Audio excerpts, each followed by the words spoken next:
একটা আপেল, যে আপেলটি আমি বাজার থেকে নিয়ে এসেছি। দোকানদার আমাকে বলল এটা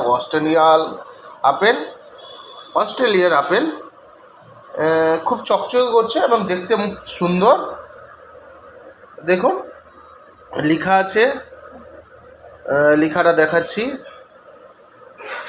জয়ফুল্লি গ্রোন। আচ্ছা, নাম্বার লেখা আছে 4015 দিয়ে শুরু। তো এই আপেলটার কথা আমার ছেলেকে বলতে, ছেলে বলল বাবা এই আপেলটা কেমিক্যাল আছে। আমি বললাম কোত্থেকে জেনেছো? না ইউটিউব থেকে জেনেছি। তখনই আমি একটা ছুরি দিয়ে উপরটা ঘষতে শুরু করলাম। মামা ঘষো। তো দেখলাম সেরকম ঘষলাম, দেখলাম উপর থেকে সাদা সাদা কি বেরোচ্ছে এবং সেটা হাতে নিয়ে দেখলাম, এবং হাতে নিয়ে দেখাও বাবা, হাতে নিয়ে দেখাও, মোম। তো এইরকম মোমের আস্তরণ।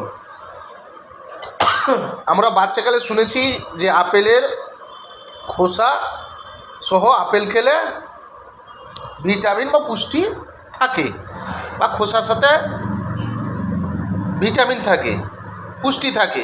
তো সুতরাং আমরা সেই প্রবাদ যদি এখনও মেনে চলি তাহলে কতটা ভয়ঙ্কর হবে মনে হয় আপনাদের। তাই আমি ছুরি নিয়ে এসেছি। আমিও আগে আপেল কামড়ে কামড়ে খেয়ে নিতাম, কিন্তু এখন বর্তমান দেখছি যা অবস্থা, একে উপরের ছাল বাদ দিয়ে খেতে হবে। আরেকবার ঘুরে দেখো মা, আরেকবার এইখানে করে দেখাও, এখানে ছুরি দিয়ে করে দেখাও।